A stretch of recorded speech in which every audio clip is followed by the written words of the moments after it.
Muy buenas tardes con todos los presentes, tanto en forma presencial como en forma virtual. Bienvenidos a este segundo encuentro por la cultura del precedente, en este caso para la Mesa de lo Contencioso Tributario. Esta mesa cuenta con muy destacados académicos, jueces de instancia y abogados litigantes, sin que sea excluyente estas calidades, pues reconocemos obviamente su alto nivel académico y su experiencia en esta materia. El objetivo es que nos puedan contar sus experiencias respecto a cómo ha llegado a su conocimiento los precedentes que se han dado en materia constitucional y cómo se han plasmado esto en la justicia ordinaria. Para el efecto, cada ponente va a tener un tiempo de 15 minutos y luego de cada intervención va a haber la oportunidad de hacer unas preguntas.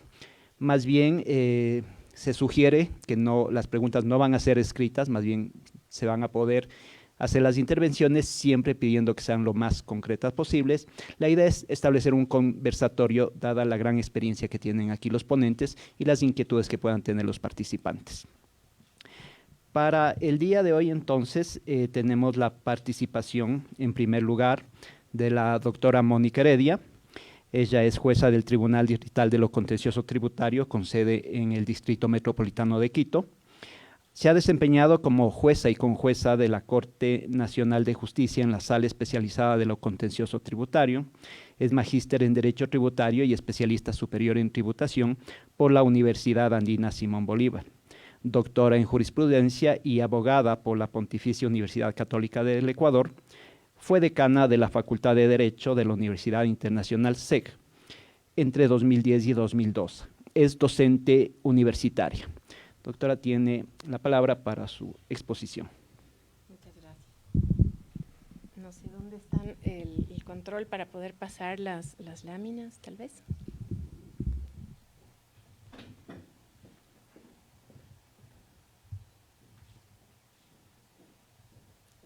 Bien, buenas tardes con todos, igualmente con los que se encuentran presentes, con los que se encuentran enlazados. El día de hoy agradezco muchísimo la oportunidad de estar ante ustedes. Les quiero conversar de algunos casos que han sido resueltos en el Tribunal Distrital de Quito, donde se han aplicado en lo posible y de la manera que ha sido posible las sentencias que han sido dictadas por la Corte Constitucional. El juez de instancia, cuando va a resolver los casos que le son sometidos a su conocimiento, va a preguntarse, aparte de la Constitución, aparte de la ley, ¿qué otra fuente del derecho puede utilizar para resolver estos casos y estos problemas jurídicos? Porque a veces cada caso tiene varios problemas jurídicos. Entonces, el juez tributario lo que va a hacer es establecer también qué ha dicho la Corte Constitucional, que es de lo que nos vamos a encargar un poco hoy, de hablar de algunos pocos casos, pero también podría ver qué ha dicho la Corte Nacional de Justicia como máximo órgano de la justicia ordinaria e inclusive, por ejemplo, en materia aduanera, qué ha dicho el Tribunal Andino de Justicia. Todo ello es importante que siempre se tenga en cuenta, aparte, como les digo, de la ley y la Constitución, para poder dar respuesta jurídica a los problemas que han sido planteados. Entonces, respecto de la Corte Constitucional, ¿por qué es importante todas estas sentencias que dicta la Corte Constitucional? Porque permiten al usuario del sistema de justicia tener de alguna manera predecible cuál va a ser la respuesta del sistema de justicia, porque las sentencias que dictan estos máximos organismos tratan de uniformar la interpretación y el entendimiento del derecho. Entonces, es por eso importante que los jueces, en este caso de instancia, las apliquemos. Entonces, vámonos directo a los casos que les tengo preparados para el día de hoy. Básicamente, les voy a hablar de unos 4 casos y al final de unos temas procesales que a mí me parecen un poco pendientes o un poco como que nos dejan más bien en duda. Uno tiene que ver sobre el principio de sustancia sobre la forma, el segundo de una suspensión de plazos y términos que tiene que ver con unas resoluciones que dictó el Servicio de Rentas Internas en su momento, el tercero sobre la aplicación automática de convenios para evitar la doble imposición y el cuarto con el término para presentar la demanda contencioso tributaria en el tenor que tenía el COGEP cuando estuvo en vigencia hasta las reformas de junio del 2019. Entonces, vámonos con el primer caso. ¿De qué se trataba este caso del que yo les voy a hablar? En instancia, lo que teníamos que resolver era un tema de pago indebido de retenciones de impuesto a la renta, retenciones en la fuente de impuesto a la renta. ¿Cuál era el supuesto que tenía cada parte? En su defensa, la parte accionante lo que quería era que se aplique el artículo 6 de la decisión 578, que es el convenio multilateral entre los países de la CAM para evitar la doble imposición, que dice que se grave en la fuente, ¿no? O sea, aplica el principio de la fuente para gravar, y este artículo 6 tiene que ver con los beneficios empresariales. Entonces él decía, quiero que no me hagan estas retenciones y que me devuelvan, ¿no?, este pago indebido que estoy pidiendo. La administración tributaria, en cambio, ¿cuál era su posición? Decía que lo que se había prestado era un servicio técnico y que por lo tanto se tenía que aplicar el artículo 14, que es más bien una excepción al principio de la fuente y que grava más bien el beneficiario efectivo, es decir, grava en el lugar donde se ha imputado el pago. En este caso, el pago se había imputado en el Ecuador, entonces la administración tributaria decía, están bien hechas esas retenciones y no hay que devolverle. ¿Cuál era el punto fuerte, digamos, de este litigio, o cuál era la prueba fuerte? Era el contrato que habían firmado, quien prestaba los servicios, en este caso los prestaba desde Perú, con la compañía que estaba en el Ecuador y que era la que había hecho el pago y las retenciones. Entonces, este contrato, la parte actora decía, véale el contrato, pero diga usted, aplique el artículo 17 del Código Tributario, que es el que tiene el principio de sustancia sobre la forma, y diga que este contrato no es de servicios técnicos, sino que es un contrato simplemente de unos servicios que no son técnicos, por eso aplíqueme el artículo 6.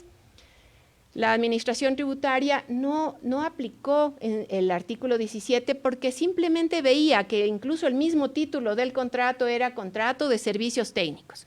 El objeto del contrato, prestar servicios técnicos. Los anexos del contrato, prestar servicios técnicos. Entonces, la sentencia de la Corte Constitucional que rige en materia de la aplicación del artículo 17, que es la que ustedes tienen ahí en pantalla, ¿qué es lo que hace?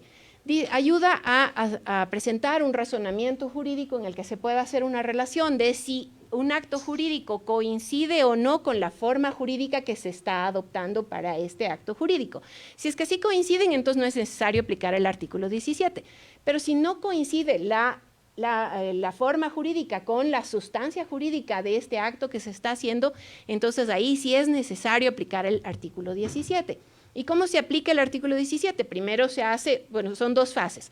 Primero se tiene que hacer una fase de negación, es decir que ese acto jurídico no es el que están tratando de hacer, sino que es otro acto jurídico, ¿sí? Y para hacer esto lo que se utilizan es como premisas mayores las normas que rigen cada una de estas instituciones. Entonces, volviendo a nuestro caso, si es que el propio contrato que presentaban como prueba decía que era servicios técnicos, que el objeto era prestar servicios técnicos, que los anexos decía que se prestaba servicios técnicos, era entendible que la administración tributaria hubiera dicho que eran servicios técnicos y por lo tanto se aplicaba el artículo 14 de esta decisión 578, con lo cual entonces, aquí en este caso, en vez de estarles en este momento hablando de cómo se aplica la sentencia de la Corte Constitucional sobre el artículo 17 del Código Tributario, más bien les estoy contando cuando no se aplica el artículo 17, pero por los mismos razonamientos que hace la Corte Constitucional. Vámonos a un siguiente caso.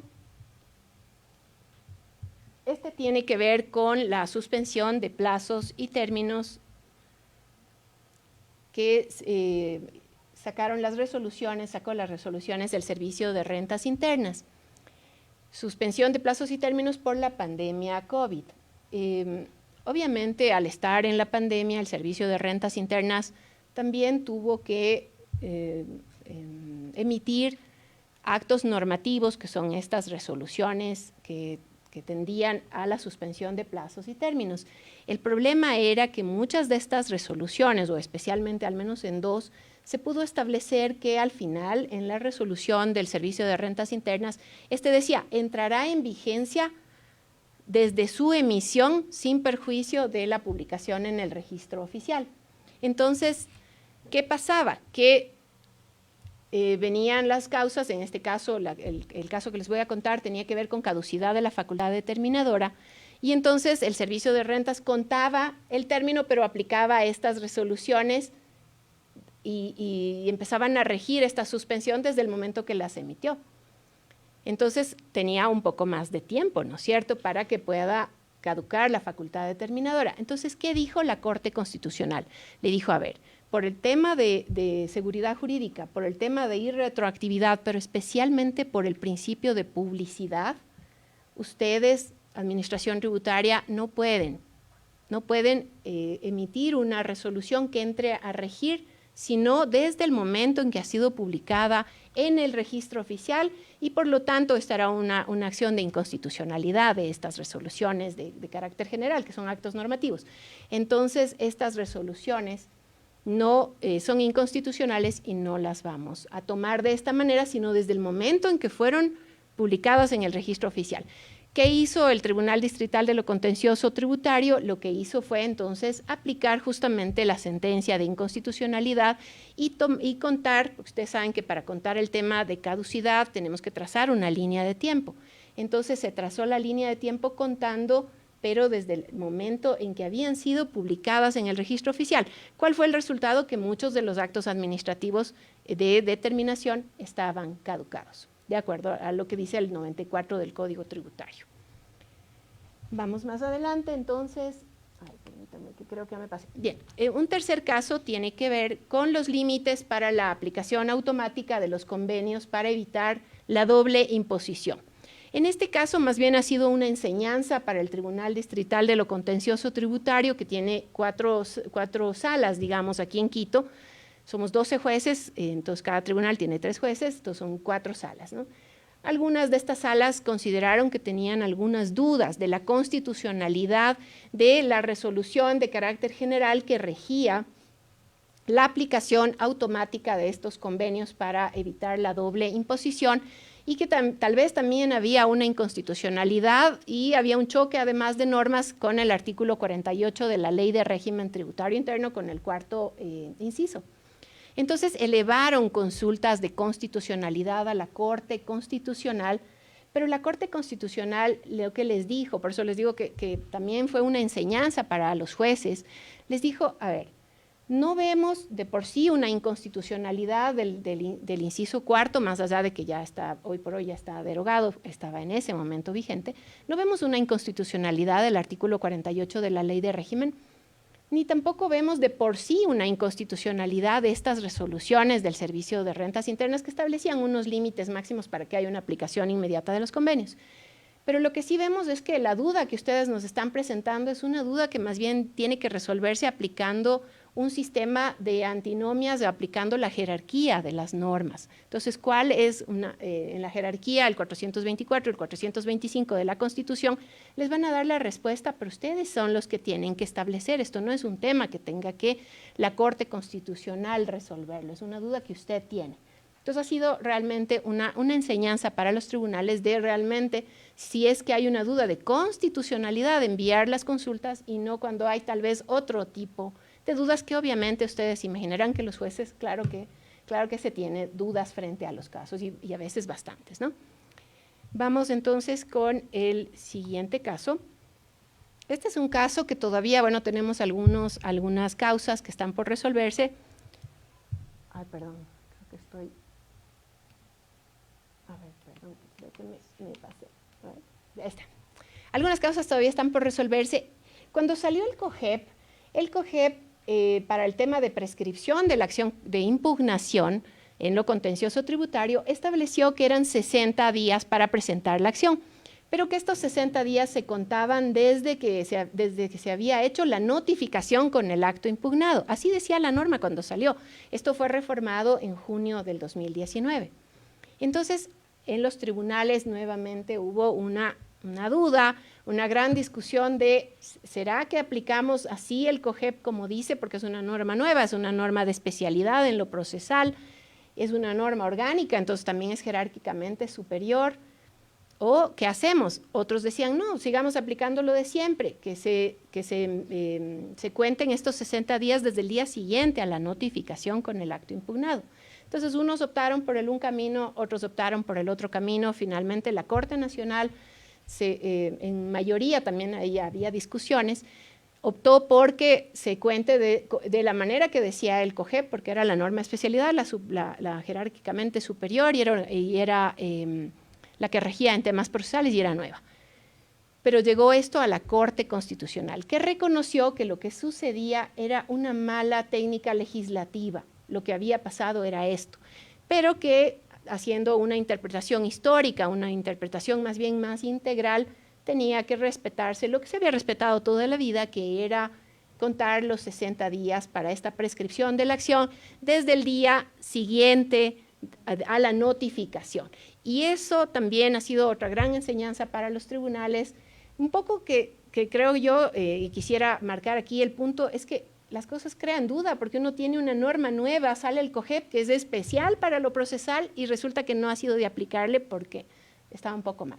Le cambiaron afortunadamente, entonces bueno, ya tenemos esto un poco superado. Bien, quisiera plantearles sobre dos, si tengo tiempo todavía, ya, perfecto. Entonces, les planteo brevemente este tema. Son sentencias que se aplican de manera recurrente en lo contencioso tributario.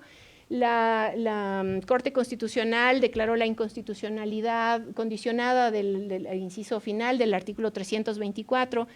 Este 324 del COGEB establece que si se quiere que se suspendan los defectos del acto impugnado, se puede ofrecer una caución por parte del actor. Pero antes, ¿qué pasaba? Que si es que dentro de los 25 días que dice la norma no caucionaba, entonces se archivaba la causa. Pero eso era un castigo más bien, ¿no es cierto? Entonces, lo que hace la Corte Constitucional es decir, no le archive, solamente ya no se suspende si es que pese a haberlo pedido no cauciona. El segundo tema es un tema sobre la sentencia de la Corte Constitucional que creo que se dictó en materia laboral, me parece, pero es el de la motivación, ¿no? Es la 1158 sobre la motivación. Nosotros tampoco somos ajenos a estas pautas que tenemos para examinar si es que hay una vulneración de la motivación. Y aquí el único tema que yo quisiera resaltar es que para lo contencioso tributario es particularmente interesante, porque nosotros como jueces tributarios tenemos que analizar dos cosas. Una, si se cumple la garantía de motivación, digamos, desde el tema constitucional, como lo dice el 76.7L. Eso sería como les digo, desde una óptica constitucional, si es que ha motivado o no ha motivado. Pero nosotros, porque tenemos control de legalidad, no podemos quedarnos en si ha motivado o no ha motivado. También tenemos que verificar desde lo legal si esta motivación es correcta. Sí, pero esto no lo hacemos por un tema constitucional, sino lo hacemos más bien porque hay varias normas en los cuerpos normativos, por ejemplo, en el mismo Código Tributario ustedes pueden encontrar como obligación de las administraciones tributarias motivar correctamente, motivar adecuadamente sus decisiones y nosotros lo vemos por control de legalidad que está en el 300 y el 313 del COGEP. No sé si me da un minuto para un minuto, bien. Estos son solamente unos temas procesales que yo quisiera tratar en un minuto. Tiene que ver el primero con una consulta de constitucionalidad que hizo un conjuez de la Corte Nacional de Justicia ya hace algún tiempo, es un tema no COGEP además, y preguntó a la Corte Constitucional si es que se debía contar para establecer si estaba dentro de término o no el recurso de casación, si se tenía que contar con un recurso inoficioso como sería el recurso de revocatoria. Y la Corte Constitucional, esto en ley de casación, por eso les digo que es un poco antiguo, dijo que sí se tenía que contar con este recurso inoficioso. A mí como juez de instancia me deja la duda de si más bien no debería yo aplicar directamente y bien el artículo 266 del COGEP, que solamente habla de los recursos de ampliación y aclaración, y no me cuenta con un recurso inoficioso para que yo pueda contar estos 30 días que hay para presentar el recurso de casación. El segundo tema brevemente es si la Corte Constitucional igualmente en una acción extraordinaria de protección señaló que no se pueden revocar los autos interlocutorios, que solamente se pueden revocar los autos de sustanciación. A mí como juez de instancia realmente me cabe un poquito de duda, me queda un poco de duda, porque a veces puede pasar, en este caso fue un tema de inasistencia a una audiencia, pero ¿qué pasa si es que no viene la parte actora? Obviamente, claro, yo tendré que decir que hay inasistencia y que por lo tanto se aplican los efectos del abandono, pero ¿qué tal que luego justifica? Yo como juez de instancia ya no puedo revocar pese a que tengo una justificación y tengo que mandarle a la Corte Nacional y luego a la Corte Constitucional y años después a lo mejor regresa como un boomerang y ahí sí tengo que yo resolver. A mí me deja muchísimas dudas, pero bueno, esto ya lo veremos con el tiempo. Muchísimas gracias. Muchísimas gracias por su intervención, ha sido muy importante. Mónica, me van a disculpar siempre a mí la informalidad, pero esta realmente es una mesa de amigos y muy apreciados amigos, es que si me sale lo informal me disculpan. Contrario a lo que sería la dirección de una audiencia, por eso no le he cortado directamente la intervención, vamos a ser un poco más flexibles en estos casos. Pero bueno, Mónica nos ha resaltado que, claro, el precedente es una fuente de derecho y a través de los casos que nos ha expuesto, que han sido bastantes, nos ha indicado cómo efectivamente el tribunal tiene que estar atento a su aplicación o incluso a su no aplicación. Por favor, ¿hay alguna pregunta? Tal vez en línea. Solamente para quizá un poco una precisión. Al final nos decías que, claro, el control respecto de la motivación, además del tribunal tiene control de legalidad. La motivación tiene que ver con la suficiencia, pero además se hace control de legalidad de la corrección de la motivación. ¿Cuáles serían las diferencias de los efectos en cada uno de los casos o es lo mismo?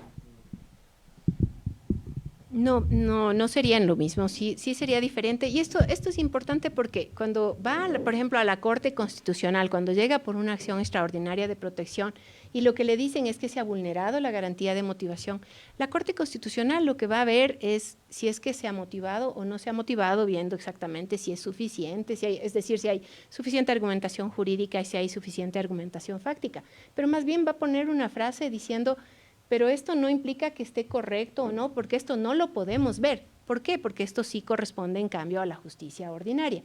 Entonces, por eso yo digo que el juez de instancia sí tiene que verificar si es correcta o no, porque esto más bien tiene que ver con un tema de legalidad, si ha aplicado realmente las normas que correspondían para dar solución a ese tema, por ejemplo, el acto impugnado.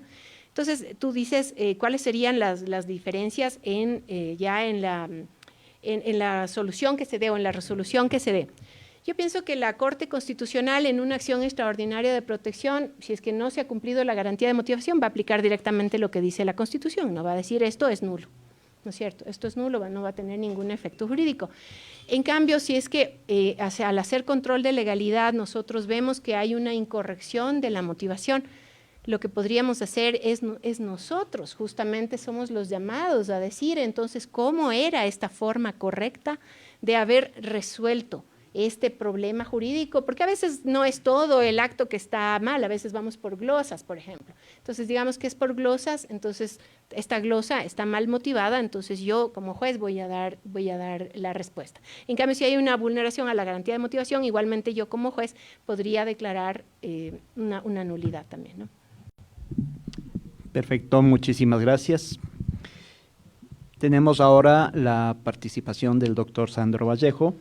Sandro es doctor en jurisprudencia por la Pontificia Universidad Católica del Ecuador, especialista en legislación tributaria por la Universidad Andina Simón Bolívar, posee además una maestría en gestión pública por el IAEN, ha desempeñado importantes cargos en la gestión pública y ha ejercido en ámbitos tributarios, civiles, administrativos, inmobiliarios y en gestión legal de cartera.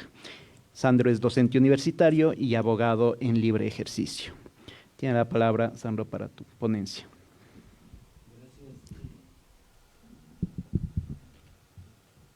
Muchas gracias. Felicitaciones, Mónica. Muy clara exposición. Siempre es complicado cuando uno tiene expositores de talla o contertulios de talla tan alta como los que me acompañan, las y los que me acompañan. Bueno, yo voy a tener un enfoque un poco distinto, más bien de temas que han sido resueltos en instancia, pero basado en la aplicación de normas constitucionales. pero quería empezar con una cita que siempre es la primera cita que les digo a mis estudiantes de Derecho Tributario todos los semestres que la lean, es del jurista argentino Juan Bautista Alberdi. Él decía que el poder de crear, de manejar y de intervenir el tesoro público es el resumen de todos los poderes. En la formación del tesoro puede ser saqueado el país, desconocida la propiedad privada y hollada la seguridad personal. No hay garantía de la Constitución, decía él, no hay uno de sus propósitos de progreso que no puedan ser atacados por la contribución exorbitante, desproporcionada o el impuesto mal colocado o mal recaudado. Y esta cita me parece muy importante porque la gestión tributaria en sí mismo, la administración tributaria, desde el ejercicio de la potestad normativa en la creación de los tributos y la potestad administrativa en la aplicación de los tributos, tiene un límite o hay un fino hilo que separa lo que es la gestión o la administración del ejercicio del poder público y las garantías de los ciudadanos. Entonces, cuando uno se pone a pensar, y no sé si lo han hecho, seguramente sí, en cualquier caso tributario, qué difícil es decir, aquí no hay un tema constitucional, porque prácticamente todo proceso tributario implica una afectación o una vulneración o un desequilibrio en este equilibrio, perdón, la redundancia que debe haber entre la gestión pública y las garantías ciudadanas. Entonces, cualquier actuación de la administración que de alguna manera se exceda un poco, en cualquier medida, respecto a lo que la normativa le permite hacer o le ordena hacer, implica necesariamente una violación a las garantías. De allí que, evidentemente, prácticamente en todo proceso, o los abogados alegamos, el 76, por ejemplo, creo que es una norma que está presente en casi todas las demandas, o los jueces muchas veces, incluso por el tema de motivación, citan estas disposiciones, más allá de que el análisis a veces es de mera legalidad o aspectos exclusivamente tributarios, son disposiciones que están presentes, ¿no? Lo segundo que quería mencionar, también como una digresión preliminar, es esto un poco haciendo referencia a un artículo que leí hace algún tiempo, o lo vi en alguna red social probablemente, sobre lo que decían los científicos respecto a la materia oscura. Decía que nosotros pensamos que somos materia, que la mayoría de lo que vemos es materia física, pero que el universo está sobre todo lleno de materia oscura, que es básicamente los espacios vacíos que quedan entre las partículas. Y decía en este artículo que la gran mayoría, más del 90% de lo que existe es este vacío que no se ve, esto que no está en la materia.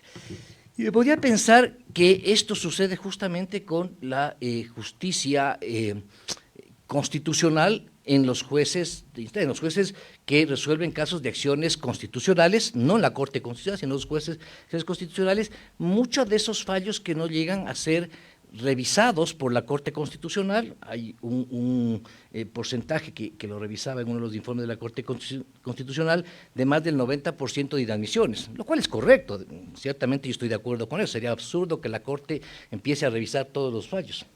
Perdón. Se me va.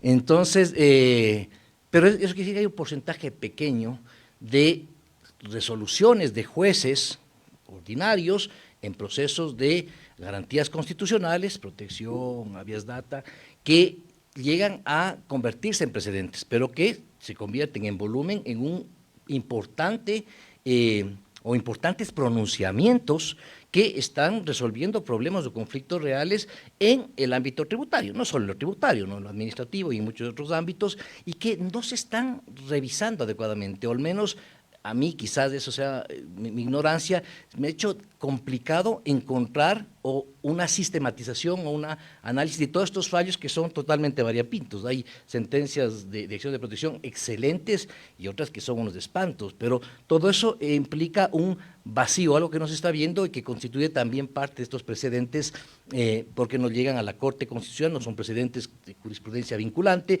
no son precedentes que los conocen los tribunales o la Corte Nacional especializada en materia tributaria, pero que están allí. Esto quería mencionarlo porque quizás sí valga la pena en algún momento empezar a analizar qué es lo que están diciendo estos jueces en un volumen importante o cada vez más importante de conflictos con las administraciones tributarias. Otro tema, antes de empezar a mencionar los casos, tiene que ver con lo que se puede entender como una superposición de competencias, y esto es uno de los temas que me genera a mí bastante conflicto o dificultad de entendimiento. En principio parecería ser muy claros los límites entre lo que le corresponde a la Corte Constitucional y lo que le corresponde a la justicia ordinaria. O sea, si uno conversa con un juez de la Corte Constitucional, probablemente diga, esto es una pregunta muy básica, no hay un problema, en principio lo que es garantías constitucionales, lo que es resolver los problemas específicamente de interpretación de la norma constitucional, es un ámbito de la Corte Constitucional, y los problemas de legalidad son el ámbito de la justicia ordinaria. Sin embargo, hay una serie de aspectos en los que esto en la práctica no es tan fácil. Uno, porque varios de los principios tributarios o de los principios constitucionales están también en normas legales. El artículo 300 de la Constitución y el artículo 5 del Código Tributario son casi exactamente iguales, con excepción del principio de confianza legítima, que es una innovación en el Código Tributario. Los demás principios son los mismos. Entonces, un juez puede resolver desde la legalidad, el artículo 5, y no desde el artículo 301, pero a la larga es lo mismo, y la Corte Constitucional se pronunciará sobre el artículo 301 y no sobre el artículo 5, pero estamos hablando exactamente de los mismos principios. Y si entramos a la reserva de ley, los artículos 7, 8, 9 del Código Tributario tienen una relación muy cercana con el 132, del 301 de la Constitución, porque refieren esencialmente la misma problemática, ¿no? De ahí, ya lo voy a mencionar, uno de los casos justamente es, por ejemplo, la resolución de la Corte Nacional en acciones objetivas contra normativa versus las acciones de inconstitucionalidad que ha resuelto la Corte Constitucional contra normas que en esencia son de igual jerarquía que aquellas que ha resuelto la Corte Nacional, bajo un análisis distinto, insisto, la Corte lo ha hecho bajo legalidad, la Corte Constitucional bajo constitucionalidad, pero utilizando esencialmente los mismos principios o los mismos elementos de análisis en ambos casos, ¿no? Dicho esto, como digo, esto me genera algunas dudas y me hace pensar, insisto, qué tan fácil puede ser para un juez apartarse de aplicar la norma constitucional, más aún cuando el 426 de la propia Constitución ordena a los jueces que apliquen la Constitución de forma directa, apartarse de la norma constitucional o elevar consulta a la Corte Constitucional y en otro caso decir, no, yo creo que puedo resolver porque este problema de constitucionalidad aplica en relación con la legalidad, la doctora lo ha dicho claramente en algún caso, y por tanto vamos a resolver sin saltarme mi competencia, sin entrar al análisis constitucional, pero no obviando, sin dejar de mencionar una norma, por ejemplo, 76 sobre las garantías constitucionales del debido proceso, en particular la del número 7L, la de la motivación, ¿no? Dicho esto, me puse a un poco revisar en qué casos podría la justicia ordinaria, o normalmente la justicia ordinaria se pronuncia en temas que podrían ser resueltos también por la justicia constitucional, ¿no? Y lo primero es las acciones objetivas, que es una acción objetiva aquella que se presenta contra la norma. Aquí hay una particularidad que la hace particularmente interesante, y es que en las acciones objetivas, en la resolución 02 del 2020, en concordancia con el artículo 185 del Código de la Función Judicial, estableció que la competencia para resolver es de la Corte Nacional. En algún momento hubo algún conflicto entre los tribunales y la Corte sobre quién debía conocer estas acciones. Hoy por hoy es claro que le corresponde a la Sala de lo Contencioso Tributario conocer de forma privativa toda acción objetiva. Pero al ser la Sala de la Corte Nacional de Justicia la que conoce y resuelve, no hay la posibilidad de presentar una casación, con lo cual se convierte en una acción de impugnación de única instancia, o sea, la única instancia que existe en la vía ordinaria, obviamente respecto a este tipo de acciones, lo cual me parece un poco interesante, pero que se analiza cuando se plantea las acciones objetivas. Principio de reserva de ley, no se puede omitir que hay un conflicto normativo, efectivamente hay antinomias, pero bajo el principio de reserva de ley, jerarquía normativa, el principio de competencia y el derecho a la seguridad jurídica son normalmente temas que están en debate o en discusión en las acciones objetivas. Lo segundo, las garantías constitucionales, lo que les decía, en buena parte de los fallos de tribunales, incluso de la Corte Nacional, se citan, en algunos casos forman parte del análisis importante o central de la resolución, en otros casos es parte de la motivación, pero no de la resolución principal, sobre todo el debido proceso, dentro de eso motivación es quizás estadísticamente una de las causales que más entran o se citan en las resoluciones de los tribunales contencioso tributario, el principio de la seguridad jurídica y otras garantías constitucionales, sobre todo vinculadas al debido proceso. Y finalmente, otro aspecto que también les corresponde a los tribunales ordinarios en alguna medida resolver son los principios del régimen tributario, ¿no? Que como les decía, están en la Constitución, pero también están en el Código Tributario. Entonces pueden tranquilamente resolver sobre esto basados en un análisis de legalidad, pero en el fondo estamos hablando de prácticamente la misma disposición normativa, pero uno en la Constitución y otro en la ley. Entonces, cuando se entra a analizar, me imagino, equidad, o cuando se entra a analizar reserva de ley, no deja de ser un poco complicado decir, yo solo voy a analizar la reserva de ley, pero desde la perspectiva del Código Tributario y no desde la perspectiva de la Constitución, ¿no? Dicho eso, voy a mencionar algunos de los casos hay una diversidad enorme seguramente. Mis colegas, ya mencionaron la doctora algunos y mis otras colegas van a mencionar otros tantos. Yo escogí unos casos que me parecieron particularmente interesantes mencionar.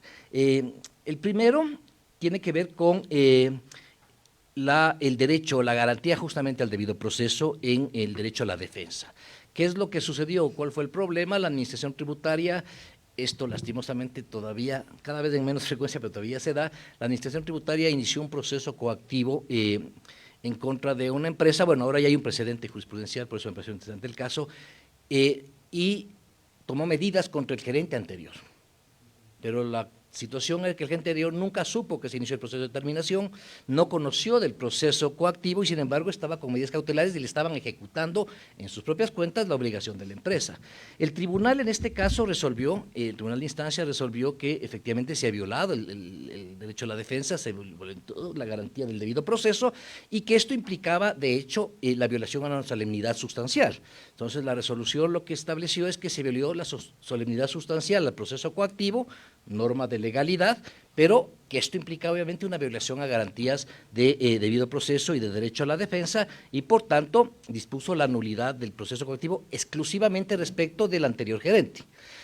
Menciono este caso porque de este caso se presentaron una multiplicidad de situaciones y la Corte Nacional de Justicia este año sacó una resolución que es la 1224, muy interesante, que establece justamente eso, que no se puede tomar medidas de ejecución contra un anterior gerente si no se le ha notificado con el inicio del proceso anterior, que es mínimamente lógico dentro del derecho a la defensa, pero como les digo, las administraciones tributarias nacional y seccionales tenían mucha recurrencia a esto, este precedente creo que es vital en este caso, ¿no?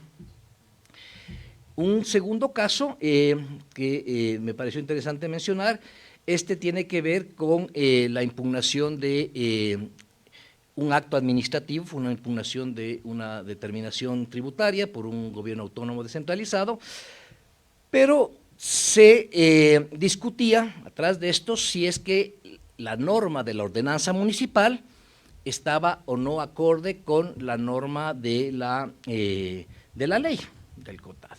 Aquí había evidentemente hubo un análisis de jerarquía normativa, evidentemente se establecía que había lógicamente una norma de ordenanza que establecía una cosa que se contradecía con la norma legal, había una ruptura del principio de jerarquía, nuevamente se analizó el principio de reserva normativa, el tribunal aceptó la acción planteada, declaró la nulidad del acto administrativo, claro, estableció que efectivamente aquí había una violación al principio de jerarquía normativa porque la ordenanza había ido en contra de la norma legal, pero lo hizo similar al caso de la consulta que mencionaba la doctora, lo hizo apegándose al análisis legal, no tanto constitucional, pero sin dejar de mencionar normas como el 301 y como el 425 principalmente de la Constitución en su resolución, aunque fue una resolución esencialmente de antinomias, no modificó, no era una acción objetiva, no modificó la ordenanza, solamente que la aplicación de esa ordenanza en ese caso concreto la declaró nula por este efecto de la violación al proceso, pero no se pronunció sobre la ordenanza como tal. Yo estoy sumamente atrasado en esto, ¿no? estábamos en esta, ahora sí, me paso a la siguiente, discúlpenme. El siguiente caso, este era, ¿no? Sí, es el que se acaba de mencionar. El siguiente caso tiene que ver con el principio de reserva de ley. Aquí era una acción objetiva. Esto es, como digo, es un tema que me parece particularmente interesante. La Corte Nacional, la Sala de lo Tributario, conoció el caso. Es un caso especial en términos generales, desde mi punto de vista, porque es la única instancia posible de conocimiento en la vía ordinaria. No existe la posibilidad de presentar ningún recurso ordinario en estos casos, y la Corte, claro, analizó la validez de una ordenanza municipal bajo el principio de legalidad tributaria, de reserva de ley tributaria. Lo hizo fundamentándose en los artículos 5 y 7 del Código Tributario, es decir, lo hizo argumentando, fundamentando en normas legales, pero nuevamente ese análisis no podía, de hecho no lo hizo, dejar de contar con las disposiciones de la propia Constitución, particularmente el 301. Sin embargo, la Corte Nacional fue muy prudente al aclarar que su fallo no se refería a la constitucionalidad de la norma, sino simplemente a la legalidad de la norma, y efectivamente dejó sin efecto, declaró la invalidez de la ordenanza municipal, de los artículos en particular de la ordenanza municipal que estaban en contra de la norma legal. Solo como dato, la Corte Constitucional en más de un caso ha fallado o analizado ordenanzas municipales que van en contra de normas legales, pero desde la perspectiva constitucional. Es decir, hay ordenanzas que han sido dejadas sin efecto por ruptura del principio de legalidad en la vía constitucional, y ordenanzas que han sido dejadas sin efecto por violación al principio de reserva de ley, pero en la vía de legalidad de la Corte Nacional, ¿no? Entonces, como digo, es un poco complejo separar, ¿no? Y quisiera terminar con una resolución de la Corte Nacional que me pareció particularmente interesante. ¿El caso cuál es? La Corte Nacional había sacado un precedente vinculante por triple reiteración.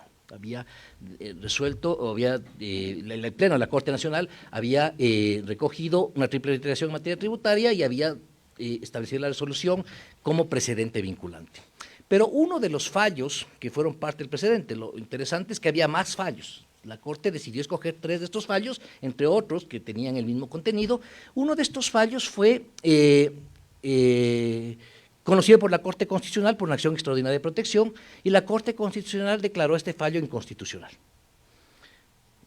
Entonces, claro, remitió a la Corte Nacional y, claro, se presentó un problema porque había una triple reiteración y una resolución vinculante, pero uno de los fallos, que además, insisto, podía haber habido otro fallo, fue una cuestión un poco aleatoria. Si la Corte escogió otros fallos, podía haber un problema un poco curioso sobre esto, pero como escogió uno de los fallos, la Corte no le quedó más remedio que la Sala de lo Contencioso elevar a la Corte Nacional para modificar el precedente y dejar sin efecto el precedente, porque obviamente al perder la validez, uno de los fallos, que era una de las bases de ese precedente, lógicamente no se podía continuar con ese precedente. Dejó sin efecto el precedente en virtud de la resolución de la Corte Constitucional sobre uno de los fallos, ¿no? Me pareció un caso interesante el que se generó en este caso. Hay otras sentencias, por razón del tiempo no las voy a emitir, en las que se han analizado principios tributarios, en las que se han analizado otros derechos constitucionales que han sido resueltas por los tribunales. Como digo, no son pocos, son bastantes casos en los que se analizan normas constitucionales, sobre todo de debido proceso, lo cual además de lo personal me parece mínimamente razonable, pero que terminan siendo o aportando a las resoluciones en los fallos de la justicia ordinaria. Les agradezco muchísimo y estoy abierto a las preguntas que puedan plantear. Gracias. Muchísimas gracias, Sandro. ¿Alguna pregunta, por favor, de los asistentes? Tal vez en forma virtual. Bien, bueno, Sandro nos ha explicado con mucha claridad, empezado diciendo la directa conexión que existe obviamente entre las dos jurisdicciones, la ordinaria y la constitucional, porque siendo un tema de administración pública no puede estar desconectado de las garantías constitucionales, y nos ha dado una serie de casos muy interesantes sobre la aplicación directa de las normas constitucionales. Incluso el último caso, que es bastante particular, como ya lo detalló, ¿no?, del precedente que dejó de ser precedente por una sentencia de la Corte Constitucional que todavía está causando una serie de problemas en la aplicación. Nos explicabas, Sandro, con gran detenimiento incluso el procedimiento y la diferencia entre la acción objetiva y la acción de inconstitucionalidad. Asimismo, quisiera que nos profundices un poquito más respecto a los efectos de cada una de ellas, de tal manera de poderlas diferenciar un poco más. Es decir, cuáles son los efectos de la acción objetiva, cuáles son los efectos de la acción de inconstitucionalidad. Bueno, básicamente, nuevamente, la acción objetiva es parte de un control de legalidad en esencia, ¿no es cierto? Y lo que se busca es expulsar del ordenamiento, por un concepto de antinomia, aquella norma que es incompatible con la norma jerárquicamente superior. Entonces, básicamente hay una expulsión de la norma, pérdida de vigencia, de la norma inferior. En el caso de la inconstitucionalidad normativa, básicamente el análisis es sobre la norma, pero también las garantías que se ven afectadas por esa norma, ¿no? Al final también termina habiendo una expulsión de la norma. La Corte Constitucional, en los principios de acciones de inconstitucionalidad, termina declarando la invalidez jurídica de la norma. En ambos casos no hay un efecto retroactivo de la disposición, aplica para lo futuro. Por regla general, excepcionalmente la Corte se ha pronunciado en algún caso con efecto retroactivo respecto de una inconstitucionalidad.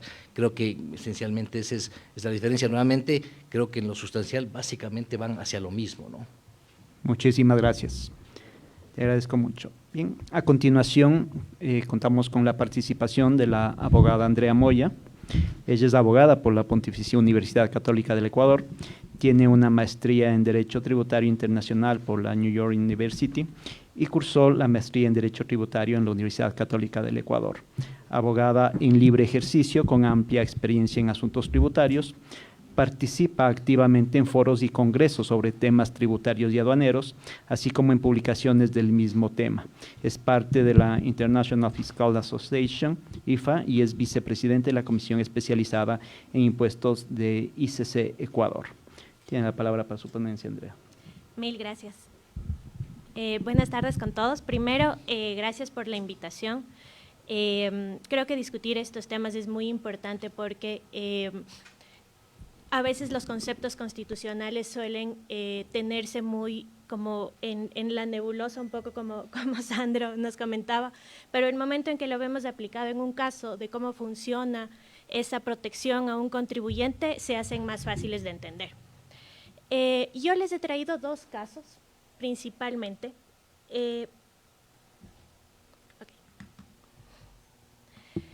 El primero, un poco relacionado con lo que comentaba la doctora Heredia, que es la garantía de motivación. Como sabemos, la Corte Constitucional inicialmente estableció un proceso para determinar si un acto administrativo o si un acto jurisdiccional estaba debidamente motivado y posteriormente se aleja de ese inicial análisis y emite esta sentencia 1158-17-EP, que ya nos establece cuál es el nuevo test que tenemos que hacer para establecer si un acto está debidamente motivado o no. Y básicamente lo que nos dice la Corte Constitucional es que tiene que estar debidamente fundamentado desde la perspectiva normativa y también desde la perspectiva fáctica. Ahora, este precedente es muy importante en el campo tributario, ¿por qué? Sobre todo en el control de las facultades de la autoridad tributaria. Una de las facultades de la autoridad, que es la que siempre está en constante discusión con los contribuyentes, es la facultad determinadora. Y la facultad determinadora es una facultad reglada, es decir, tiene que seguirse en función de los pasos establecidos tanto en el Código Tributario como en la Ley del Régimen Tributario Interno. No es una facultad que puede ejercerse de forma arbitraria y la garantía de motivación nos ayuda a controlar el ejercicio de esa facultad determinadora. Les quería traer un caso que es muy interesante porque en este acto administrativo que se impugna de la autoridad aduanera, en este caso, se falla tanto en la motivación normativa como en la motivación fáctica. Y dentro del proceso que les voy a comentar, el tribunal aplica este precedente de la Corte Constitucional para limitar esa facultad determinadora de la administración aduanera. ¿Cuál es el caso? Durante el 2019, un importador, una empresa importa mercancías bajo ciertas subpartidas que él consideraba eran las correctas, y el SENAE, en un proceso de control posterior, establece que, de acuerdo a su criterio, esas subpartidas no eran las correctas y establece unas distintas, que se sujetaban a una tarifa impositiva mayor y en función de lo cual se establecía una diferencia a pagar a favor de la administración. Inicialmente, dentro del proceso de determinación, la autoridad tributaria tiene que emitir un acta borrador, el contribuyente presenta sus observaciones, se emite un acta de determinación y luego del acta de determinación se puede presentar un reclamo administrativo. Ahora, ¿cuál fue lo que observó el tribunal en su sentencia al momento de resolver la acción de impugnación? Primero que en la negativa al reclamo administrativo planteado por el contribuyente no se había establecido cuál fue el razonamiento de la autoridad para establecer que las partidas que él consideraba eran las correctas eran así. Es decir, no había un detalle del razonamiento de la autoridad más allá de un copy-paste, por decirlo de una manera coloquial, de lo que se había analizado en el acta de determinación, con lo cual en el reclamo administrativo no se hacía un análisis independiente de aquel realizado en el acta de determinación. E incluso en la resolución de la autoridad aduanera se decía específicamente que no se tomaban en cuenta las pruebas presentadas por el contribuyente porque no eran distintas a aquellas presentadas en el proceso de determinación. Estos dos puntos que se veía que había una falla por parte de la autoridad al momento de emitir su acto administrativo que se encontraba impugnado, tenía una falla tanto en los elementos fácticos, porque no se consideró la prueba, como en el elemento normativo, porque no se hacía un análisis de la normativa aplicable en función de los elementos fácticos. Entonces, en función de eso, en la sentencia, aplicando el precedente jurisprudencial de motivación, se estableció que el acto era nulo en su totalidad porque no contaba con los elementos de la motivación, es decir, no se enunciaban los principios jurídicos en los que se fundaba la decisión, no se enunciaban los hechos del caso y no se explicaba la pertinencia de los hechos a las normas. Ay, me olvido, perdón. Estoy igual que... Ajá, mil disculpas. Ok.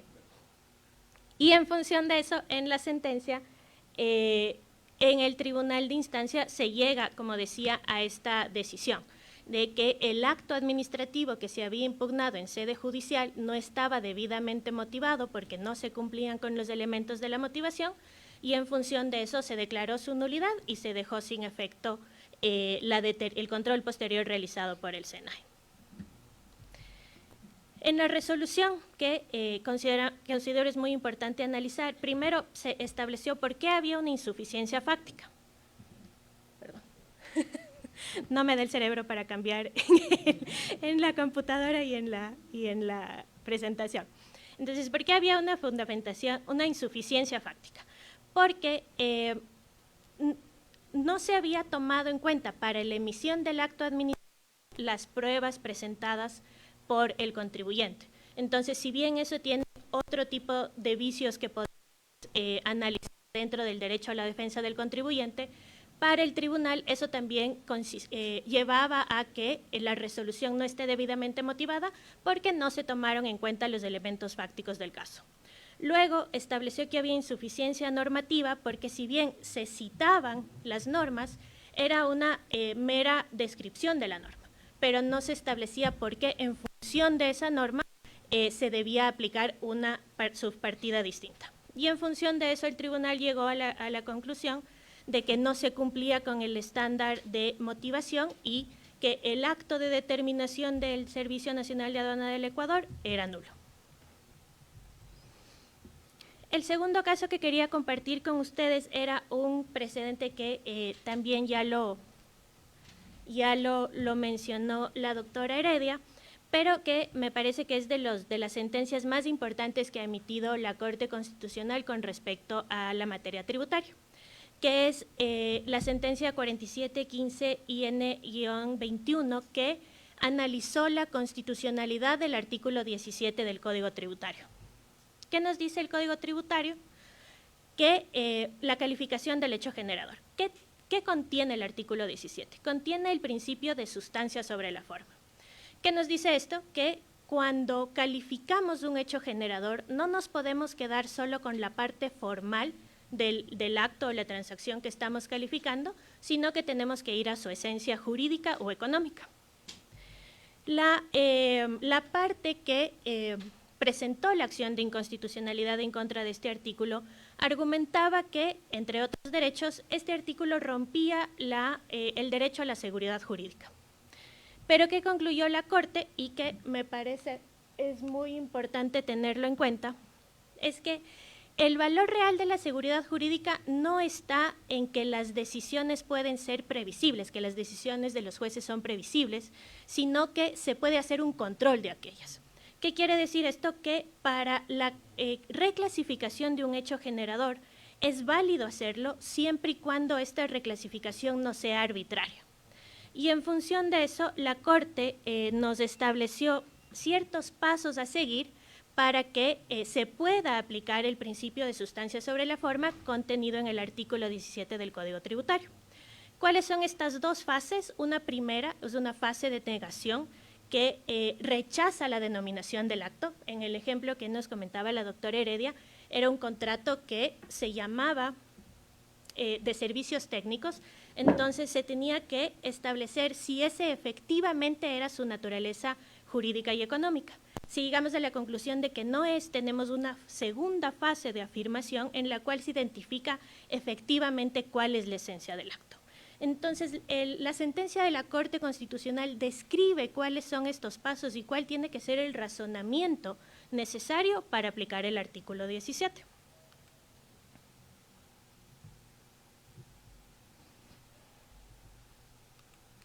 Y llega adicionalmente a ciertas consideraciones sobre el derecho al debido proceso y nos dice que las autoridades administrativas y jurisdiccionales, al momento de aplicar el principio de sustancia sobre la forma, deben respetar las garantías al debido proceso de los contribuyentes, deben respetar la garantía de motivación y esencialmente deben permitirle al contribuyente ejercer en todo momento su derecho a la defensa. Porque si estamos negando la naturaleza de un acto para reclasificarlo en función de su esencia económica, tenemos que escuchar al contribuyente cuáles son sus razones para haber clasificado la transacción como tal. Este principio se aplicó en algunos procesos mediante los cuales se discutía el hecho generador del ISD. ¿Cuál es el hecho generador del ISD? Como sabemos, es la transferencia de fondos o de divisas al exterior. Sin embargo, el propio hecho generador del ISD establece ciertas presunciones en las cuales, aun cuando no haya una efectiva salida de divisas del Ecuador, se genera o se ocurre el hecho generador, por ejemplo, cuando hacemos un pago desde el exterior. Entonces, en función de esto, el Servicio de Rentas Internas inició de nuevo procesos de determinación en los cuales establecía que las compañías aseguradoras, el momento en que compensaban sus obligaciones con compañías reaseguradoras, estaban sujetas al pago del ISD. ¿Cuál era el razonamiento del SRI? Que en función del artículo 17 se tenía que asemejar la compensación al pago y en función de eso, en la compensación de cuentas se generaba también el ISD. ¿Cuál era el argumento de las aseguradoras?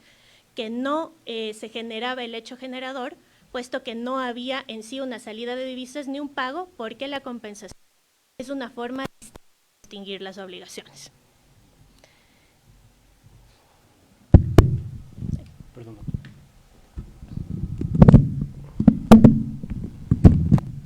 Gracias. Entonces el tribunal, en su sentencia, que luego fue ratificada por la Corte Nacional, establece que en este caso, nuevamente, como en el caso que comentaba la doctora Heredia, no se tenía que aplicar el artículo 17 porque la esencia de la transacción era la misma que la de su naturaleza jurídica o la que había planteado el contribuyente. Es decir, que esta compensación no podría asemejarse a un pago, porque si bien es una manera de extinguir las obligaciones, no es un pago, con lo cual no se tenía que aplicar el impuesto a la salida de divisas en estas transacciones. Entonces, por eso esta sentencia de la Corte Constitucional me parece una de las más importantes, porque pone un límite a la potestad de la autoridad tributaria de aplicar el artículo 17. Lo establece específicamente cuándo se puede, cuándo no se puede aplicar dicho artículo y sobre todo que no puede hacérselo de forma arbitraria, que tiene que haber un silogismo jurídico y económico en función del cual se establezca si puedo o no aplicar el artículo 17 y en función de eso si la naturaleza de una transacción se puede reclasificar. Y en función de eso, en casación, si bien el SRI alegó que en la instancia del tribunal no se había aplicado el artículo 17, en casación la Corte Nacional confirmó que no debía aplicarse porque no se justificaba la reclasificación del hecho generador. Y bueno, esos eran los dos casos que quería comentarles y sobre todo me parecieron importantes porque permite al contribuyente hacer valer sus derechos frente a la autoridad que en ciertos casos, como vemos, puede actuar de forma arbitraria y para eso está el derecho constitucional para vigilar los derechos de los administrados. Muchísimas gracias.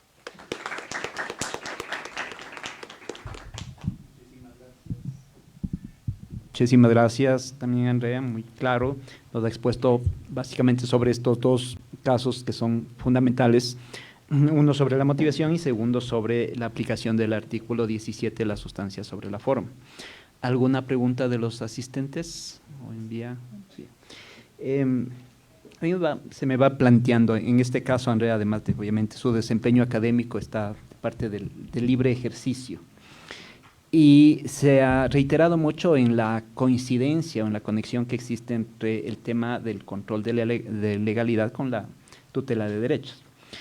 Y como se ha visto, existen varios precedentes que son vinculantes.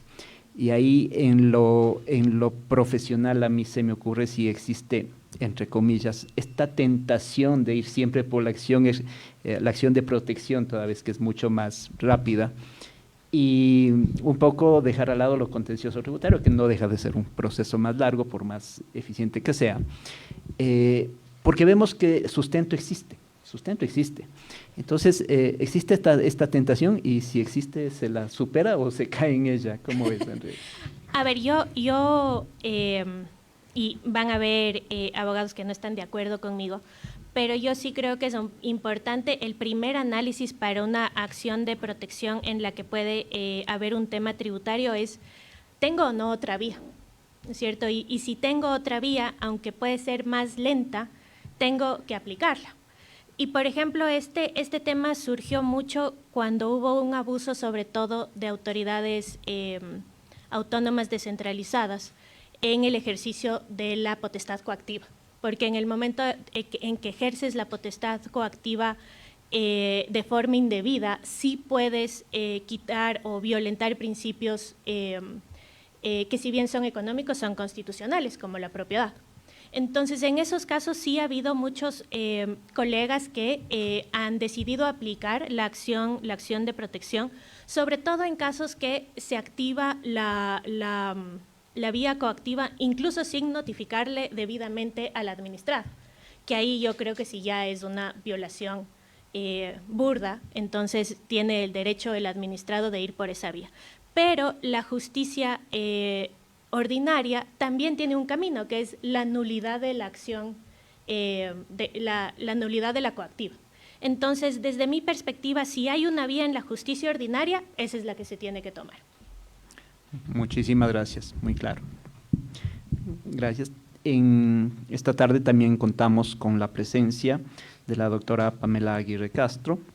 Pamela es doctora en Derecho PhD por la Universidad Andina Simón Bolívar, Ecuador, LLM en Human Rights and Humanitarian Law for American University Washington College of Law, máster en Argumentación Jurídica por la Universidad de Alicante, magíster en Derecho con mención Derecho Tributario y Derecho Constitucional por la Universidad Andina Simón Bolívar, Ecuador. Fue asesora de la Corte Constitucional del Ecuador y secretaria técnica jurisdiccional. También es docente universitaria. Pamela, tiene la palabra para tu ponencia. Muy buenas tardes con todos. Tremendo honor cerrar una mesa tan interesante, con reflexiones tan valiosas y en una materia que es poco analizada en el país. Seamos honestos que el constitucional tributario es un tema que poco se analiza siempre desde la esfera tributaria, desde la esfera constitucional, desde la esfera contenciosa tributaria, es decir, esta intersección entre el derecho administrativo y el derecho tributario, pero poco hablamos del derecho constitucional, así que pues enhorabuena y felicitaciones a los organizadores por haber tomado en consideración esta importante rama del derecho. También agradecer la invitación a los jueces de la Corte Constitucional, en especial al presidente, para poder compartir con semejantes expositores el tema que les voy a plantear. Yo quiero hablarles sobre un tema que la Corte Constitucional tiene pendiente y en el que efectivamente nosotros podemos ver esa intersección clarísima del derecho constitucional con todas las ramas del derecho y en este caso específicamente con el derecho tributario. Y es el análisis de la sentencia que derogó el Decreto Ejecutivo 645 que modificó la tarifa del ICE. ¿De qué viene este caso? Un poco para ponerles en contexto. Esta fue una acción de protección que le presentó un colectivo a propósito de la modificación en enero del 2023 del presidente Lasso respecto al ICE en algunos productos, básicamente las fundas, las bebidas azucaradas y los cigarrillos. Este impuesto a los consumos especiales se entiende o se pensaba para aquellos consumos que no son necesarios, suntuarios e inclusive con fines extrafiscales, es decir, desincentivar ese tipo de actividades, es decir, si vas a utilizar una funda, pues paga más, si vas a utilizar o vas a tomar bebidas azucaradas, pues vas a pagar más.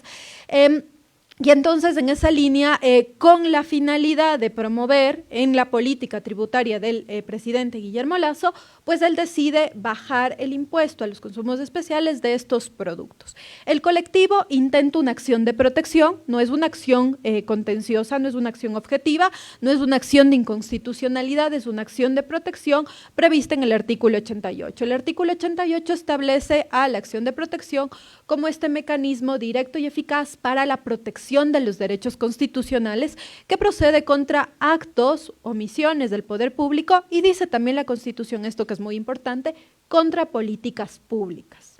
Es decir, también estos actos que ejecuta el Ejecutivo, perdón la redundancia, pues básicamente también serían objeto de acción de protección si es que existe una vulneración de un derecho constitucional. ¿Qué alegaba el colectivo? El colectivo alegaba varios derechos, en específico los derechos de la salud de los ecuatorianos, porque efectivamente estas bebidas azucaradas, y presenta datos interesantes de la Organización Mundial de Salud, de varios organismos de derechos humanos, en los que efectivamente se hace referencia a que estos productos son nocivos para la salud, que producen cáncer y que precisamente a propósito de esto también el erario público se ve afectado porque vamos a tener más personas con cáncer por el consumo de este tipo de productos. Y por otro lado, los derechos de la naturaleza a propósito de las fundas plásticas y de todo el uso del plástico. Pues bien, esta acción de protección se presenta por el colectivo y fue aceptada por la Corte Provincial. No recuerdo si el juez de primer nivel aceptó o no, pero la Corte Provincial decidió que sí había violaciones de derechos constitucionales y en específico señaló que había la violación de los derechos de la naturaleza y por otro lado los derechos de la salud. Y lo que dispone como medidas de reparación integral es declarar que este decreto no puede ser aplicado, ¿sí? declarar que el decreto ejecutivo no puede ser aplicado. Entonces aquí, frente a este resumen que les dice sobre el caso, me gustaría hacer referencia a algunos puntos, porque efectivamente cuando se debatía la procedencia de este tipo de acciones, lo primero que surge es si efectivamente hay legitimación pasiva respecto a si el decreto puede ser dejado sin efecto, no se puede aplicar este decreto a propósito de la acción de protección, y la defensa del colectivo tenía un argumento constitucional sólido, y es que efectivamente la acción de protección sí procede contra política pública. ¿Qué entendemos por política pública? Toda acción que tiene un análisis, una ejecución y una evaluación para poder concretar los derechos que se encuentran previstos en la Constitución. Y si nosotros leemos la Constitución con detenimiento, pues específicamente en el artículo 85 vamos a darnos cuenta que hay un énfasis muy importante en los derechos económicos, sociales y culturales, es decir, el desarrollo del ámbito social. Pero efectivamente, si bien la política pública puede incluir decretos, normas, actos administrativos, ya sean con efectos generales o con efectos individuales, claramente en el caso concreto la pretensión estaba dirigida a dejar sin efecto un decreto porque se consideraba vulneraba los derechos constitucionales ya antes referidos. En esa línea me parece importante hacer referencia a un precedente de la Corte Constitucional de 2014 que tenía que ver no con un caso exactamente igual, pero yo sí creo que hay analogías importantes.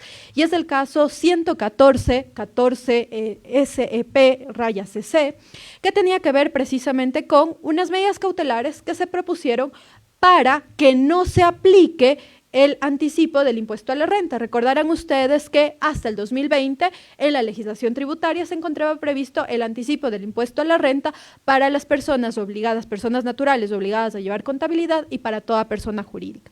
En esa línea, un grupo de personas que consideraba que por un mal año económico no iban a alcanzar a lo que se había presupuestado como anticipo, presentaron una medida cautelar y esa medida cautelar fue concedida.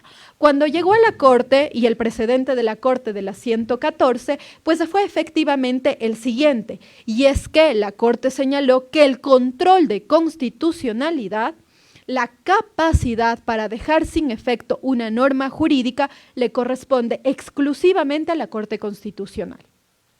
Esto en el marco de algunos criterios de años pasados en los que la Corte había señalado que en el Ecuador solo existía un control concentrado de constitucionalidad, es decir, en el 2014 la Corte estaba siendo coherente con esta idea de que efectivamente solo hay control concentrado y solo le corresponde a la Corte Constitucional expulsar del ordenamiento jurídico una norma que se considera contraria a la Constitución. Si hay dudas de la constitucionalidad, como ya han hecho referencia las doctoras, pues efectivamente lo que correspondería es que los jueces suspendan la tramitación de la causa sobre la base del 428 y le consulten a la Corte si es o no constitucional esta norma.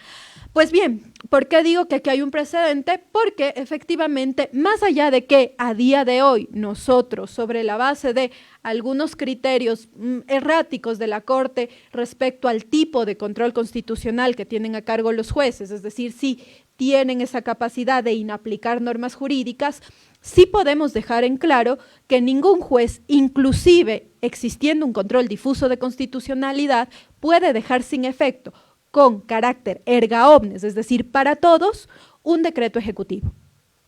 Eso creo que no está en duda. ¿Y por qué?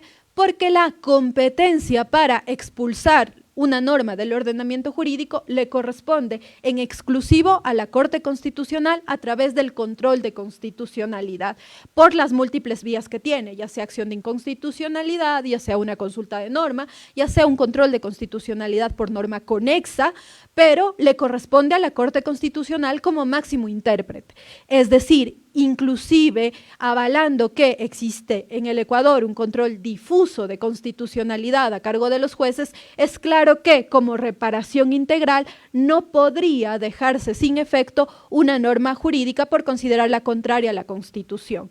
Es decir, en el caso concreto, y como ha ocurrido efectivamente, la Corte Constitucional, esta sentencia de segunda instancia, haya admitido a trámite en acción extraordinaria de protección para precisamente solventar este tipo de dudas que se presentan a propósito del caso concreto.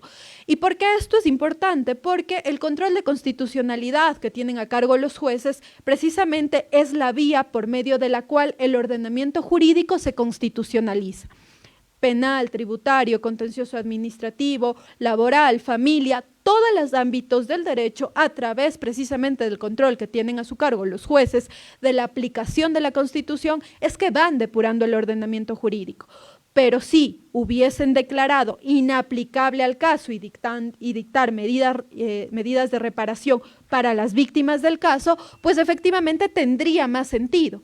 Pero no es posible, insisto, a través de una acción de protección, declarar inconstitucional un decreto ejecutivo que tiene normas generales y abstractas, por un lado. Por otro lado, me parece a mí que también acá hay la necesidad de la aplicación del precedente de la sentencia 282, 12 JP/19, en la que la Corte Constitucional estableció efectivamente de quién es la titularidad de los derechos y quiénes son los que pueden presentar estas garantías jurisdiccionales y a quiénes se les beneficia o a quienes les beneficia estas garantías jurisdiccionales. Y la Corte en estas sentencias, igual en la sentencia 6615 JC/19, enfatizó que las garantías jurisdiccionales no pueden ser presentadas a nombre del pueblo, a nombre de todos los ecuatorianos. Es decir, aquí ya hay otro vicio en esta acción, por cuanto los derechos que son vulnerados son el de todos los ecuatorianos a la salud. Y la Corte claramente especifica que para que proceda una acción de protección, una garantía jurisdiccional, es necesario que exista un acto que directamente viole derechos y entonces, por lo tanto, corresponde la reparación integral a personas determinadas o determinables.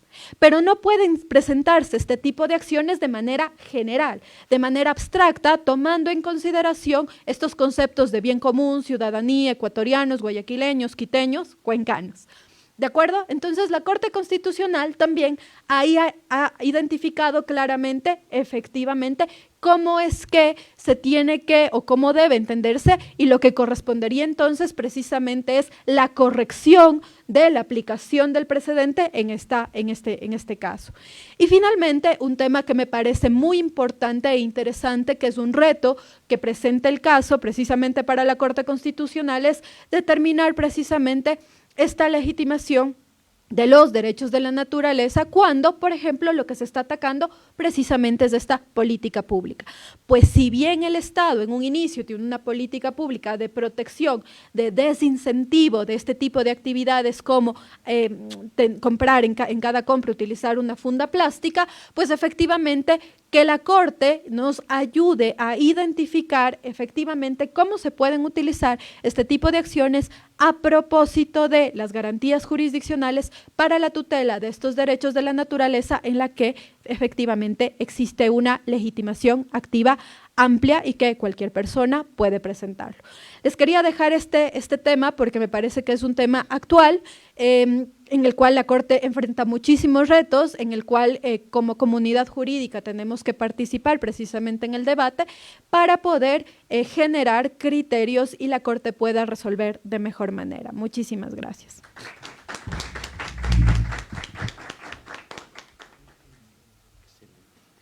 Muchísimas gracias. A mí nos ha expuesto un caso absolutamente actual. Todavía creo que está pendiente también en la Corte, veremos cuál es la resolución, pero que tiene que ver también con la naturaleza de las garantías jurisdiccionales, ¿no?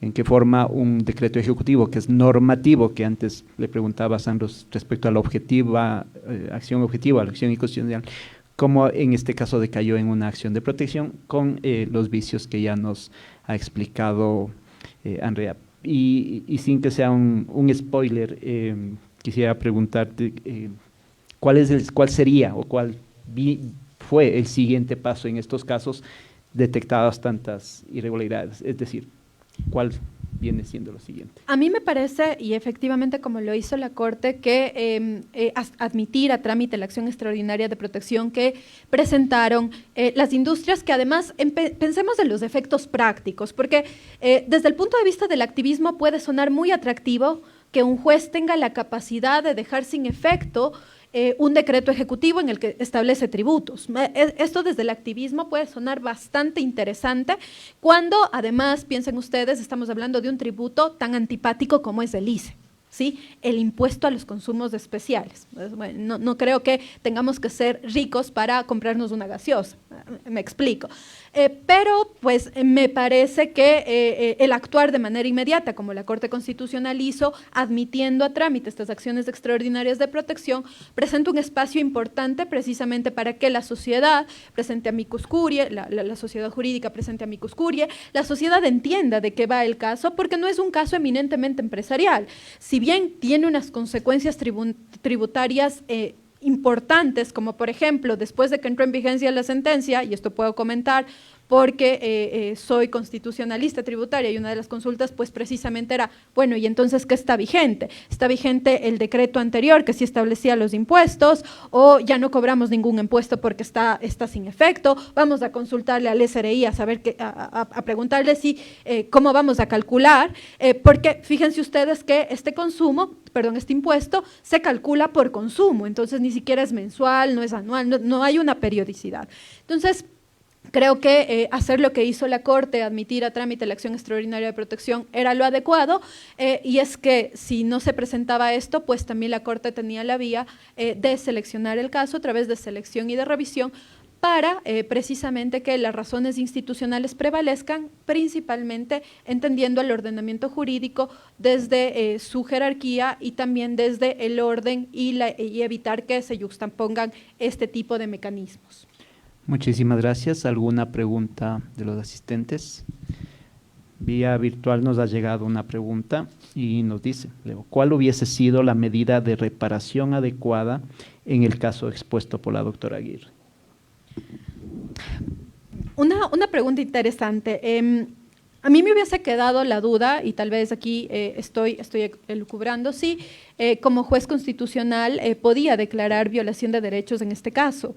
Y si efectivamente se verificaba una real afectación a personas determinadas o determinables, como señalo, también me quedaba la duda, pues efectivamente sí podía inaplicar esta norma. Y quiero aquí tal vez extenderme un poquito con la dispensa de los contertulios. La Corte Constitucional no ha esclarecido desde la sentencia de matrimonio igualitario si existe o no un control difuso o un control concentrado.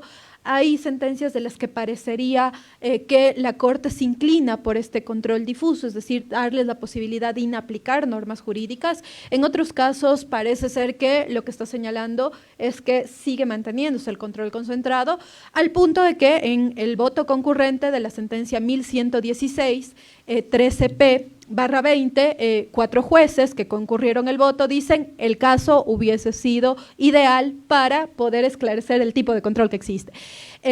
¿Y por qué digo esto? Porque si efectivamente se verificaba que posiblemente hay una violación de derechos, tal vez lo que hubiese correspondido, siguiendo el criterio de estos jueces, de esta doctrina constitucional que me parece muy interesante, era consultarle a la Corte Constitucional. ¿Por qué? Porque por un lado tenemos normas jurídicas que posiblemente están transgrediendo a la Constitución, pero no en reglas constitucionales, sino en principios constitucionales. Es decir, esta doctrina constitucional establece un criterio muy interesante en el que se señala si es que la contradicción es entre una regla del ordenamiento jurídico y un principio de la Constitución, lo que le corresponde al juez es hacer la consulta, porque hay múltiples interpretaciones que pueden darse en este conflicto principio versus regla. Caso concreto, el impuesto al ICE y el principio, por ejemplo, de precautelar el principio de precautelar los derechos de la naturaleza, por ejemplo. Pero también esta doctrina dice algo interesante, y es que si la confrontación es entre una regla del ordenamiento jurídico y una regla constitucional, ahí sí el juez no tiene nada más que hacer que aplicar la regla de la Constitución, y esto tiene sentido y guarda lógica. Entonces, yo creo que tal vez hubiese consultado. Muchísimas gracias. Muy, muy bueno. Y eso que no nos metemos del tema que hubiera pasado si hubiera medidas también, ¿no? Que también ha pasado. Para complicar un poco más. Bien, se ha resaltado en este caso todas las posibilidades que podrían darse. Existe otra pregunta también, y esta no tiene destinatarias, es que la dirijo a todos los panelistas, que dice: ¿existe algún precedente constitucional importante respecto a la prueba contencioso tributaria? ¿Alguien que desee responder? Si no… Bueno, tal vez yo puedo comentar ahí un tema. Gracias. Que a mí siempre me ha parecido que se debe discutir y no se lo discute, es que al no tener una segunda instancia, ¿no es cierto?, en materia tributaria, solo tenemos la acción de impugnación ante el tribunal y luego de esa sentencia tenemos casación. Pero en la audiencia inicial se discute la admisibilidad de la prueba. Y como bien comentaba la doctora Heredia, frente a ese auto no se puede solicitar revocatorio, con lo cual si se rechaza una prueba en ese auto, el contribuyente no tiene ninguna opción a discutir si fue o no bien admitida o rechazada la prueba. Y eso, por ejemplo, para mi perspectiva, viola el principio del doble confort, porque si bien ya se ha discutido mucho de si que solo haya una instancia en materia tributaria y que eso no violaría el derecho del doble conforme, sí, en el caso de la prueba me parece que sí es un tema a discutir, es decir, que mediante un auto se pueda inadmitir una prueba y que el contribuyente no tenga ninguna opción a discutir eso antes de la casación, creo que sí puede ser violatorio a los derechos a la defensa y al debido proceso establecidos en la Constitución. Pero es un tema a discutir, pero no conozco de una sentencia que haya tratado el tema. Muchísimas gracias. ¿Algún comentario, Sanropa, Mónica? Sí, pues, bueno, este en específico tiene que ver con la declaración, casos en los que se dejaron sin efecto sentencias porque pues efectivamente no se dejó aportar la prueba y esto precisamente como violación del derecho a la defensa y pues esto lo señaló la Corte en el caso 760-20P/24, pero efectivamente este no es un caso de garantías jurisdiccionales. Lo que podríamos utilizar, y a propósito del tema del Congreso, es precisamente este argumento por analogía. ¿Sí? Es que si bien no se ha pronunciado específicamente en materia contenciosa tributaria, sí ha señalado que es una grave violación que alcanza precisamente a la violación del debido proceso y al derecho a la defensa el no permitirle aportar pruebas, con lo cual en un razonamiento analógico en el caso del procedimiento contencioso tributario también violaría derechos. Me parece a mí que es un mecanismo importante por medio del cual podemos ir perfeccionando y la Corte tal vez también puede ir perfilando más criterios sobre la materia contenciosa tributaria. Muchísimas gracias. Sí, se consideraría principios del debido proceso y tutela judicial. Bien, quiero agradecer a todos nuestros brillantes panelistas. Han demostrado como siempre su vasto conocimiento sobre el tema y su experiencia.